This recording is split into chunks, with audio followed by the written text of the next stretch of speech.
Welcome everyone, my name is David Borean, General Manager Brand and Customer Experience at NEC.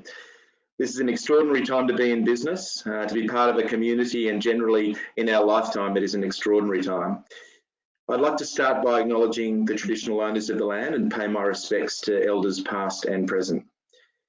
Welcome to this webinar everyone, Navigating Out of Disruption, Uncertainty and Ambiguity. Today we welcome three experts with quite diverse backgrounds who are going to share their insights on this topic. Firstly, I'd like to welcome Con Polkinghorne, who's Principal Consultant at NEC. Con has over 20 years of management and consulting experience across Asia Pacific, working with companies such as PricewaterhouseCoopers across a wide range of industries. He's well versed in business continuity planning and recovery and has helped navigate people through disruptions such as Y2K, the GFC and Brisbane floods, and he is a member of the Australian Disaster Management Network. Our second panellist is Mark Harrison, and Mark is Managing Director of Sententia, a leading IT solutions provider and systems integrator. Mark is also National Chair of the Australian Institute of Internal Auditors. He has over 25 years experience specialising in financial risk governance advisory services, and prior to joining Sententia he was Managing Director of Protiviti. He has served as a principal in the Risk and Technology Services Division of Ernst & Young and has provided quite a lot of governance, insight, technology and risk advisory services to quite a diverse range of government and non-government environments such as New South Wales Department of Education and Communities, Department of Immigration, Border Protection, Railcorp and Department of Defence, just to name a few. The third of our panellists is Tony Huang, and Tony is the Head of Procurement at NEC Australia. He joined the company last year, May 2019, and he established our procurement and supply chain function for the first time really in its formality in our business. Prior to this, he was Group General Manager for Network Solutions Procurement at Telstra. So you can interact through this webinar by asking questions using the chat line, and we'll do our very best to answer as many questions in the time allocated. And if we slightly run over today, then please hang in with us, or alternatively, we understand you might need to exit. Look, COVID-19 is something that few have experienced, or in fact were prepared for, and it's well known in government and enterprise circles that planning for such events as a pandemic was certainly discussed but rarely planned for. So there is no question that COVID-19 has given governments and enterprise the opportunity to rethink the way they run business. And so what does a future sustainable business operating model look like? And despite the services starting to open up around the country, when do we return to this level of normalcy, or what we see as the new normalcy? So now is the time to be systematic about navigating through disruption and setting up your organisation for the changed economic and business conditions ahead. Governments can only play a role to a certain extent, and how businesses react and respond through recovery is the key. So Con, I'd actually like to start with you first if I can today, please. You've been around a little bit, experienced various domestic and global and societal challenges, both economic and some of the ones I mentioned before, Y2K, etc. What have you most observed about this during this particular pandemic? Yeah, thanks, David. Look, I think the key difference this time around is that the events that you outlined earlier, they've actually had a definitive endpoint from where we can actually start to plan a recovery forward. So even the floods, in Brisbane, we knew, and bushfires to a certain degree as well, we know that they'll have an endpoint and we can start to move forward back to some form of normalcy. In the current environment, we don't, albeit restrictions are starting to ease now, but we still really don't know what that new normalcy or a phase of that would look like. I think the other thing that's has been quite prominent in the COVID experience is that we've actually we've moved in a way that we took precautions to actually protect our people, our staff, our family and everyone. And to a certain degree, we've almost put people before the business, which if you look at other historic events, it's generally been the other way around. where we're more worried about keeping the business operating and keeping that continuity in place. And Mark, your thoughts, just what have you most observed during the pandemic from your perspective? Yeah, thanks, David. Afternoon, everyone. So there's three main things for me. So the first is that the pandemic has shown up organisations with either overstressed or over-leveraged business models or non-contemporary business models. And you look at Virgin Australia as an example. You look at some of the bricks and mortar retailers that have struggled or gone out of business through this, and they have because they have either haven't planned for this sort of eventuality or they've just been overstressed. Second is it's borne out some amazing flexibility, and there are lots of stories across the marketplace of organisations that have seen the environment and pivoted their organisation to do something else, to make the most of what is a fairly unpleasant circumstance. And the third is it's brought out the importance of strong leadership. And there's, again, a number of examples, both government and in the private sector, of organisations where strong leadership have really carried the organisation through. And probably the best example of that for me, and this will resonate for people in some states but not others, is the NRL, who's changed their leadership partway through. And you can either like or not like Peter V'landys, but he has pushed that organisation to emerge pretty effectively at this side of the pandemic. Yeah, I think that's an interesting point around wrapping that issue of leadership. I think Tony, from your perspective, if I could ask you to round this question off, specifically in relation to procurement, which is your line of business, and procurement of services and supply chain logistics. What have you noticed most about this pandemic? Okay, thanks, David, and hello to everyone who joined the webinar.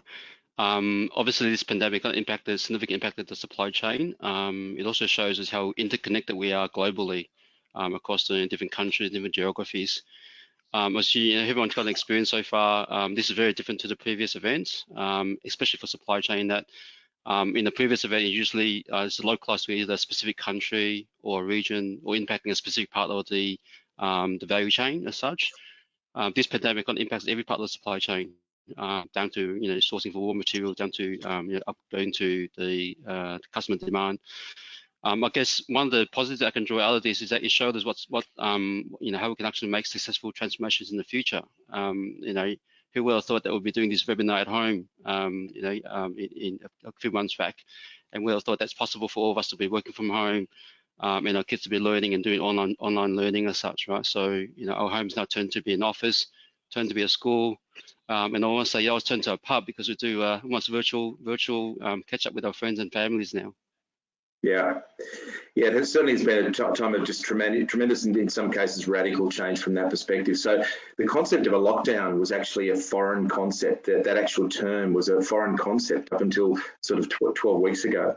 And businesses and people running those businesses have been in lockdown, and it's been challenging for some, but there's definitely opportunities, and we're reading and seeing and experiencing a number of this ourselves. Mark, if I could actually ask, perhaps in this line of questioning, what are your observations from an opportunity perspective?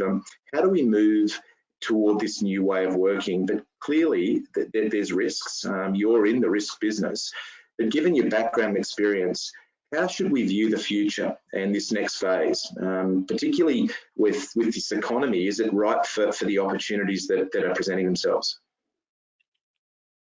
And thanks, David. And although risk is kind of the game I play in, opportunity is simply the upside version of risk. And there is an enormous amount of opportunity. Benjamin Franklin once said that out of adversity comes opportunity, and I think that is absolutely the case here. We can see that government is ready to do things differently, and even the Prime Minister's speech yesterday showed that, and willing to engage differently. Businesses and customers are more flexible now. They've been through something that's been really unpleasant. I think they've recognised that the way we did things probably is going to change, and so now it's up to businesses to jump on that, to go, okay, well, I've got something I can bring to bear. Your customers will come with you, your suppliers hopefully will come with you, and I think government and the bureaucracy is willing to support innovation if done right and if done in a directed way. That's going to in the first instance, it's going to involve policies that are targeted to the communities we live in. Thanks, Mark. I know your connection just went up and down there a little bit at the end, but I think we get a real sentiment of that, where those opportunities are opening up. I guess, Con, regarding technology architecture, how can organisations really be thinking differently about technology, really as an enabler for recovery? Yeah, I think it's an enabler, but we've also started to see how some of these technologies have started to come to the fore. I guess, a lot of people may have seen the meme floating around or heard the joke about COVID-19 was our organisation's digital transformational driver. To a certain degree, that's probably correct.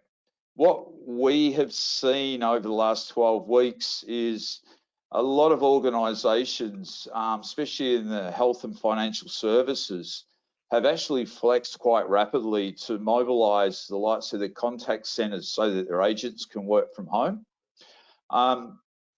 That flexibility is something that they can take forward. If we talk contact centre in particular, by nature, they are generally designed to be a fairly compact setup as far as the population goes. So having and building flexibility into the future means that we can start to realise some of the simple things like social distancing by having a dispersed workforce. The other interesting take-up as well has been the likes of collaborative platforms similar to this, Microsoft Teams, and there's a raft of others. Organisations were dabbling with them leading up to COVID. And in the last 12 weeks, we've seen a vast number of organisations rapidly implement these platforms so that everyone can start to communicate, more cohesively, albeit in a different channel, but also to be able to start to provide, the single source of the truth. And I think, and we'll probably touch on this in one of the latter questions, is that we need to start to ask the questions about what do we want to be moving forward so that we can identify the opportunities that technology and process improvement can take in our recovery process. Yeah. And I think they're big questions. What do we want to look like and what do we want to be moving forward is critical. Tony, from a supply chain perspective, the sort of impact that this last 12 weeks, particularly those first 4 weeks into the COVID lockdown, which is this just-in-time procurement that sort of kicked in, is there an opportunity for businesses right now to be reviewing the way they think and process their procedures that come through this from a supply chain perspective? Yeah, definitely. I think the pandemic kind of exposes all different kind of flaws within the supply chain, and even I think one of the biggest challenges or changes that we need to start thinking of is more about how do we plan for a business continuity planning going forward and managing supply chain diversity as such to ensure there's continuity of supply.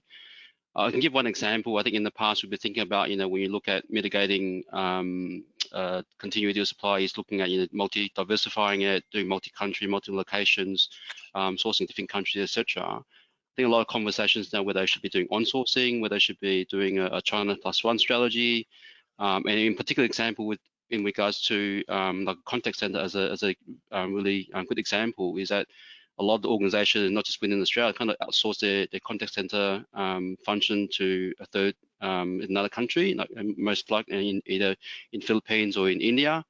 And those were designed as a contingency in the past to be, if it fails in India, potentially we can actually migrate the services into or the cores and route it to Manila, for example, as a kind of multi-country strategy. Given the current situation with the pandemic in terms of lockdowns and social distancing measures, that becomes an unworkable solution because the previous contingency was actually to be moving location and moving buildings. Now that we actually got to work from home because you can't go into the office, makes it really significant impact to the business to outsource those functions. I think you have seen in the press over the last few months or so, a lot of organisations are trying to onshore some of the services and recruiting for on-site, in-country contact centre resources to man those call centres, right? So definitely, from a planning perspective, from a risk management perspective, every organisation needs to really look at the supply chain, which part of it is critical, which part of it that they need to almost enabling this mobile workforce as such in case there's another second wave or another pandemic coming in the future. Yeah, and so I just want to pick up on that thread because I guess what needs to be considered in recovery planning when things are moving back to this notion of BAU is so critical. And Con, when we talk about recovery, and we mentioned a few of those classic recovery environments, bushfire, how communities come out of a Y2K, the floods, the Brisbane floods was massive, obviously. But companies, this is different, right? This is different because, as you identified earlier on, it doesn't necessarily have an end date. Companies need to ask themselves, what do we want to look like and how do we want to operate? I wonder if you could just expand perhaps on that. Yeah, sure. Thanks. So recovery at this stage could be, there's a short and a medium term checkpoints, I guess, in this recovery. But one of the things is that with uncertainty, it means that we need to start thinking about what are the various pathways forward. So it's actually carrying out a lot of scenario planning, and what organisations have been very good at over the last 10 to 12 weeks is doing a lot of financial modelling around the future financial and economic impacts. But what we need to be also looking at is modelling operationally the business moving forward. Tony talked about how do we scale up our supply chain? How do we look after our supply and demand side of things? It does present an opportunity because we're not trying to turn the business back on within a week or 2 weeks as we have historically with other events. I think it's fairly well recognised in the business community at the moment that the organisations that start to move sooner rather than later are the ones that will have a greater opportunity to be able to, one, define what their future business looks like or what they would like it to end up, and secondly, it will allow them to get a step ahead of the competition. One of the things I would like to point out, something that we advocate as part of recovery, is to actually take a snapshot of the organisation over the last 12 weeks and start to look at what have we learned and get a voice of the organisation, be it through a survey tool or something like that, to understand and to be able to receive other inputs so that when we're starting to do this scenario planning, we can factor in the views of the broader organisation. We can see what we implemented in haste as a tactical decision that may actually need to go back. It may need to be strengthened to build further resilience into the organisation moving forward, and start to then go, right, some things we've adopted we can take forward, other things may need to retire. So sure, it's a land of opportunity in summary. Yeah. So quite a lot to consider there.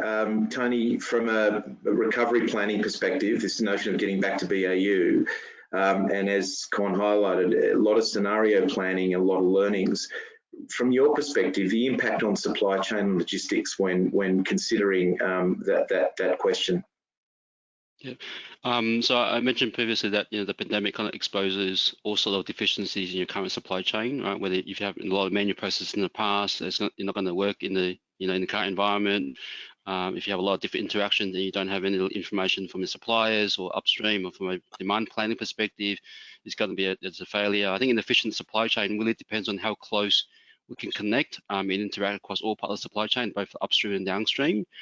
And I truly believe that the key to recovery is information transparency. So how much do you know about, from a forecasting perspective, from a sales, how much do you know from a downstream in terms of going all the way down to procuring raw materials, and how closely you actually work together with the key partners that you have. That's important to the supply chain, and to implement that, to work very closely with them, right? Because the more, and I think the more information that you have about where there are issues or there are a problem with getting either it's manufacturing facilities being open, or being where raw material is not being available, is how agile can you actually to pivot, agile and move to a different model. But without the information transparency, you wouldn't know where the failure is. And I guess a key thing to recover is really working closer with your key partners. Yeah. So Mark, if I could round off in this same territory with you, in this notion of recovery planning, because from a risk and governance and even from a future sustainability perspective, there's quite a lot to consider there. Just your views on that.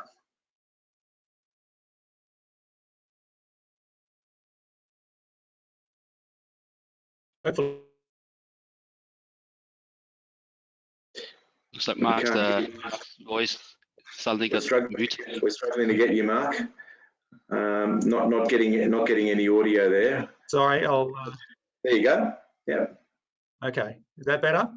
Yeah, thank you. All right. So I think there's a need for a reconsideration of risk. I've come out of 2 board meetings in the last 2 days and really tried to emphasise to those boards that there's a need to sort of sit back and go, what are our risks now? They're going to be different to what they were last time we did a risk assessment. And that will come in part from the change in strategy. It'll come part from the change in environment. So there's an element as part of what Con described in terms of a deliberate way of getting lessons and rethinking our plan. It's then rethinking what are the risks and what are we going to do to manage them, which might be changes in operations, it might be changes in strategy, it might be changes in the entire business model. And that goes back to that opportunity piece that I sort of described earlier. So it's all rather circular. How do we make the most of the opportunities, but at the same time manage our risks? The other element of coming out of this, I think, will be to have a defined plan, a plan of transition into BAU. Most organisations, in my observation, probably didn't have a well-developed pandemic plan beautifully tailored to the COVID-19 environment, but a lot of organisations muddled through, for want of a better term. The dismount or the emergence out of COVID-19 is probably going to be harder than going in, and having a clear plan in terms of the various aspects of the business on how you'll bring them back to whatever BAU becomes will be important in terms of managing those risks. Yeah, I think this next period of time is fascinating for a number of reasons. I think one of the things you mentioned right at the start, and if I can just pick up the thread of your last comment there, which is that managers and leaders in many ways actually don't have the experience in dealing with the long-term impacts of this recessed economy and the likely impacts of the way we think and operate inside organisations. I think leaders of organisations now need to adapt to ensure that their employers and their customers are led through the crisis plan in a way that ensures future sustainability. I guess if there was one or possibly 2 key initiatives that you think an organisation and or a leader could take now to lead their employees through that, I know it's probably a difficult question to bring it into 1 or 2 because there's many, but what is the territory? What would it be, Mark? If I could start with you, perhaps. So for me, it's one thing, it's trust. Organisations are going to need to have built and to maintain trust in their partners, trust in their employees, and trust from their customers. And a lot of organisations have positioned themselves well. Con described earlier that it's been interesting that people are focused on their people as much as they have on their business. And I think staff groups, I think have latched on to that. And I think for organisations that have done that well, I think they've built that trust. Retaining it as we come out will be important. Equally, you can see in threads of advertising on the television, there's a real theme around organisations having our back, and we'll get through this together. And that's a way of building trust, and maintaining that will be important. So for me, it's absolutely that if you can build and maintain that trust, it'll be more important than it is ever has been before to the success of your business. Yeah, it's really sage advice actually, and a great insight. Tony, if I could perhaps just link to you on that and say that, you know, from a leadership perspective, to ensure that future sustainability, but with your line of expertise being from a supply chain perspective, what is the one or two key perhaps tips you can give people, or initiatives you can share with people? Yeah, I've got two. I think one is kind of maybe a bit selfish with the profession itself. I think if you haven't, you know, if you look back into your organization, if there's no procurement or supply chain function at the moment, I think you should look at setting one up. Right? I think the current, you know, situation kind of highlights the importance of having a function like that. And even if you have one now, to really highlight, look at in terms of the importance of the function, where's it sitting in the organization and where you should elevate that function to be, so that actually have the more effective voice to influence and manage supply chain risks. And the second part of it I mentioned about is about information transparency, and I think the only way you can do that, apart from working closer with your key partners and suppliers, is to really look at how do you digitize your supply chain. Right, and it could be as simple as again, as an example, there is signing documents, signing contracts, etc. If your organization previously haven't adopted electronic signature, then it would have been a massive kind of shock to people who need signed contracts during the period with the social distancing. You know, how would you do that going forward, right? So I know a number of organizations adopted e-signature, but that's just an example about how you should be looking at trying to digitize the supply chain as much as possible, so it minimizes the human interaction. And make it more efficient. Yeah, indeed. And Con, finally, from I guess from a classic tech perspective, what's your one or two perhaps parting thoughts here? Yeah, I think I'd like to bring it back from the dispersed workforce, people working from both corporate locations and home. And that is around social equity and employee equity, in the fact that we need to ensure that we've got the tools and the processes in place so that people that are working from home or remote locations have the same level of support and security and access to information as those that do, as those in the corporate locations. And I think the final point I'd like to make is that we need to continue to look forwards and not backwards.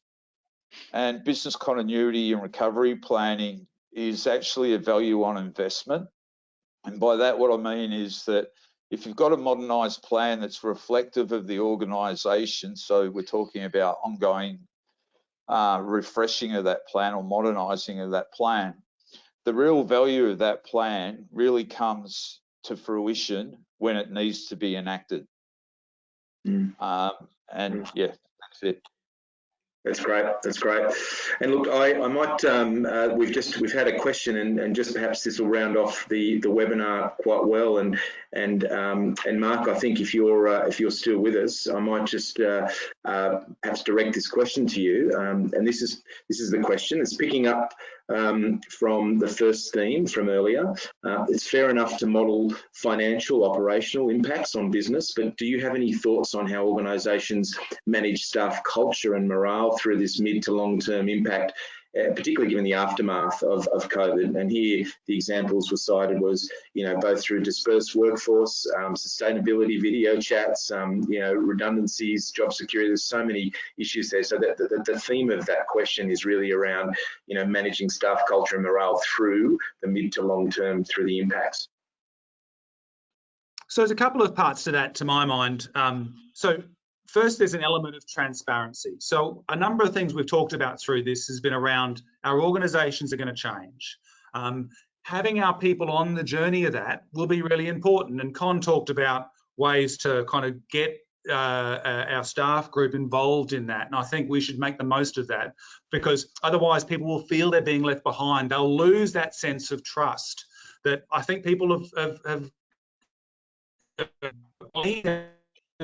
because we have, as businesses, gone down the social distancing, the hygiene thing to try and make sure our people are safe.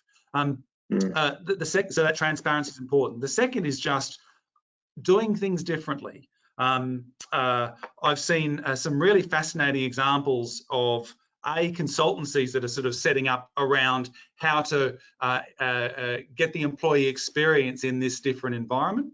I've seen organisations do different things around how to have the Friday afternoon drinks with their staff, even though you can't get together. I also think that there will be opportunities as the lockdown increases for us to do things like we have before. It won't be identical, but a lot of organisations have become very good at managing culture. And I think we come at, to some degree, from a reasonably strong base because of that trust I described earlier. So you bring some innovation to that, you keep that transparency up, and I think it'll come fairly naturally. The other thing is staff will tell you in this day and age if they're concerned, if that morale and that culture is failing. Yeah, indeed they will. Indeed they will. Look, I think that that does, just from a time perspective, that does bring us to the conclusion of the webinar. I just want to thank Mark, Con, and Tony for participating as the panel experts and giving us their insights. I think through a range of these questions today, we've been able to garner some not only depth but breadth to each of the questions and the sort of subject matter we've discussed. And I really want to thank everyone for attending today. A copy of the webinar and BCP planning brochure will actually be made available to everyone who's attended today. And please, if you do have any further questions for the panel, you will be given an email address on that follow-up that you'll be able to reach out and connect with any one of these, any four of us, to be honest. So thanks again for attending, and we wish you well in this transition as we transition into a more post-COVID style BAU. Thank you. Thank you. Thanks, everyone.